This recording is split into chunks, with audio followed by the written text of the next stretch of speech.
এক মালিকানা কোম্পানির নামের শেষে কি থাকবে, এই কোম্পানি খোলার জন্য কি কি শর্তাবলী আপনাকে পালন করতে হবে, এই কোম্পানির সুবিধা এবং অসুবিধা কি কি, এবং এক মালিকানা কোম্পানি খোলার জন্য আপনাকে কোন কোন কাগজপত্রগুলো সাথে আনতে হবে, এই সমস্ত বিষয় নিয়ে আজকের ভিডিওতে আমরা বিস্তারিতভাবে আলোচনা করার চেষ্টা করব। ভিডিও শুরুতে আপনাদের কাছে অনুরোধ থাকবে, আপনারা যারা এখনো আমাদের চ্যানেলটি সাবস্ক্রাইব করেননি তারা আমাদের চ্যানেলটি সাবস্ক্রাইব করে পাশে থাকা বেল আইকনে ক্লিক করে রাখুন, এতে করে আমাদের নতুন নতুন ভিডিওর আপডেট আপনারা পেয়ে যাবেন। তো চলুন প্রথমে জেনে নেই এক ব্যক্তির কোম্পানি আসলে কি। এক ব্যক্তির কোম্পানি হচ্ছে এমন এক ধরনের কোম্পানি ব্যবস্থা যেখানে একজন মাত্র ব্যক্তি কোম্পানির শেয়ার হোল্ডার বা কোম্পানির সদস্য থাকতে পারবে। অর্থাৎ এ ধরনের কোম্পানি করার জন্য দুই বা ততোধিক ব্যক্তির কোনো প্রয়োজন নেই, একজন মাত্র ব্যক্তির মাধ্যমেই এই কোম্পানি গঠন করা যাবে। আপনারা জানেন পূর্বে যারা লিমিটেড কোম্পানি করতো তাদের কিন্তু দুজন ব্যক্তি বাধ্যতামূলক ছিল, অর্থাৎ লিমিটেড কোম্পানি গঠন করার জন্য মিনিমাম দুজন সদস্যকে প্রয়োজন ছিল। তো এক্ষেত্রে দেখা যাচ্ছে যে অনেক সময় আপনি হয়তো বা একজন উদ্যোক্তা, আপনি চাচ্ছেন একটি লিমিটেড কোম্পানি করতে, কিন্তু আপনি আরেকজন সদস্য পাচ্ছেন না বা আপনার মনের মতো করে কাউকে পাচ্ছেন না, বা পেলেও তার সাথে আপনার হয়তো বা অ্যাডজাস্ট হচ্ছে না। তো এই ধরনের সমস্যার কারণে আপনি কিন্তু অনেক সময় লিমিটেড কোম্পানি গঠন করা হচ্ছিল না, বা লিমিটেড কোম্পানি গঠন করলেও নানা কারণে কিন্তু আরেকজন শেয়ার হোল্ডারের কারণে আপনার কোম্পানিটিকে বন্ধ করে দিতে হয়েছিল। তো এই সমস্ত সমস্যাগুলো রোধ করার উদ্দেশ্যেই কিন্তু এক ব্যক্তির মাধ্যমে কোম্পানির ব্যবস্থা প্রবর্তন হয়, যেটিকে আমরা এক মালিকানা কোম্পানি বা এক ব্যক্তির কোম্পানি বলে থাকি।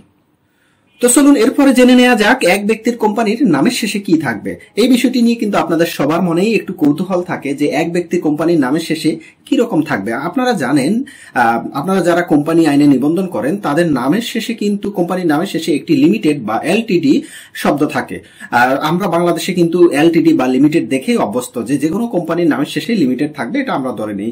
কিন্তু বর্তমান কোম্পানি আইনে কিন্তু বেশ কিছু পরিবর্তন এসেছে, যেমন কোম্পানির ধরন অনুসারে কিন্তু এখন নামের শেষে লিমিটেড বা পিএলসি বা ওপিসি থাকবে। যেমন যেগুলো প্রাইভেট লিমিটেড কোম্পানি, অর্থাৎ যে সমস্ত কোম্পানি দুই থেকে 50 জন সদস্যের সমন্বয়ে গঠিত, যেগুলোকে আমরা প্রাইভেট লিমিটেড কোম্পানি বলে থাকি, সেগুলোর নামের শেষে অ্যাজ ইউজুয়াল পূর্বের মতোই লিমিটেড থাকবে বা এলটিডি ডট থাকবে। আর যে সমস্ত কোম্পানি পাবলিক লিমিটেড হিসাবে পরিচিত, অর্থাৎ যেগুলো আমাদের ওপেন মার্কেটে, অর্থাৎ সিকিউরিটি অ্যান্ড এক্সচেঞ্জ কমিশনের মাধ্যমে যারা শেয়ার মার্কেটে এসেছে, সে সমস্ত কোম্পানির নামের শেষে পিএলসি ডট থাকবে বা পাবলিক লিমিটেড কোম্পানি থাকবে। পূর্বে যেগুলো কিন্তু লিমিটেড ছিল সেগুলোকে এখন কনভার্ট করে পিএলসি তে কনভার্ট করা হবে। এরপরে যেগুলো এক মালিকানা কোম্পানি অর্থাৎ এক ব্যক্তির কোম্পানি, সেগুলোর নামের শেষে ওপিসি ডট থাকবে, অর্থাৎ ওয়ান পারসন কোম্পানি এই শব্দটি উল্লেখ থাকবে। এরপরে চলুন জেনে নেওয়া যাক এক মালিকানা কোম্পানি খোলার জন্য কি কি কাগজপত্র আপনাকে নিয়ে আসতে হবে। এক্ষেত্রে আবেদনকারীর জাতীয় পরিচয়পত্রের কপি নিয়ে আসতে হবে, আবেদনকারীর একটি পাসপোর্ট সাইজের ছবি নিয়ে আসতে হবে, আবেদনকারীর 3 সার্টিফিকেটের কপি নিয়ে আসতে হবে, আবেদনকারীর একটি মোবাইল নম্বর লাগবে এবং আবেদনকারীর একটি ভ্যালিড ইমেল অ্যাড্রেস লাগবে। এই কাগজপত্রগুলো হলেই কিন্তু আপনি এক মালিকানা কোম্পানির জন্য আবেদন করতে পারবেন।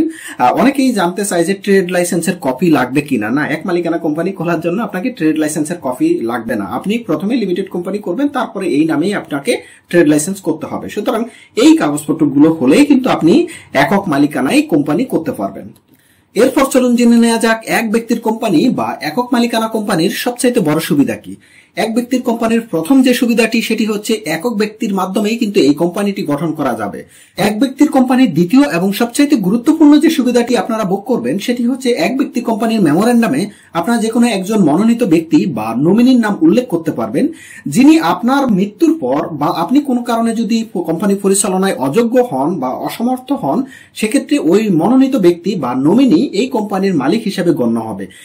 পূর্বের যে সমস্ত কোম্পানি আইনের বা ব্যবসা বাণিজ্যের আইনের বিধান ছিল, সেখানে কোনো ব্যক্তি যদি মারা যেত সেক্ষেত্রে তার ওয়ারিশরা, যতজন ওয়ারিশ আছে মুসলিম পারিবারিক আইন অনুসারে বা অন্যান্য ধর্মীয় আইন অনুসারে, সবাই কিন্তু মালিক হতো। কিন্তু এক ব্যক্তির কোম্পানিতে এই প্রথম একটি ব্যতিক্রম নিয়ে এসেছে, যেখানে আপনারা আপনাদের নমিনি বা আপনাদের মনোনীত ব্যক্তির নাম উল্লেখ করতে পারবেন এবং তার কাগজপত্র জমা দিতে পারবেন, যে কিনা আপনি মারা যাওয়ার পরে এই প্রতিষ্ঠানের নমিনি বা মনোনীত ব্যক্তি হিসাবে প্রতিষ্ঠানের মালিক হিসাবে গণ্য হবে। এরপর চলুন সর্বশেষ জেনে নেওয়া যাক এক ব্যক্তির কোম্পানির অসুবিধা কি। এক ব্যক্তির কোম্পানির সবচেয়ে বড় অসুবিধা হচ্ছে একজন ব্যক্তি কেবলমাত্র একটি এক মালিকানা কোম্পানি গঠন করতে পারবে, অর্থাৎ একটি এনআইডি কার্ডের বিপরীতে একটি মাত্র অফিসি বা ওয়ান পারসন কোম্পানি গঠন করা যাবে।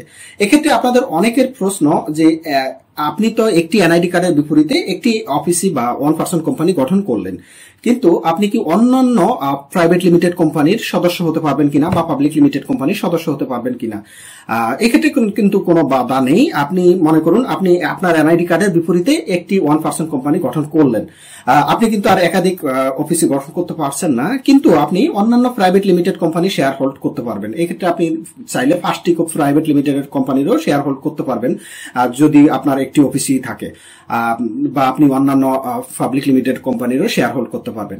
শুধুমাত্র বাধ্যবাধকতা হচ্ছে একটি এনআইডি কার্ডের বিপরীতে শুধুমাত্র একটি অফিসই গঠন করা যাবে।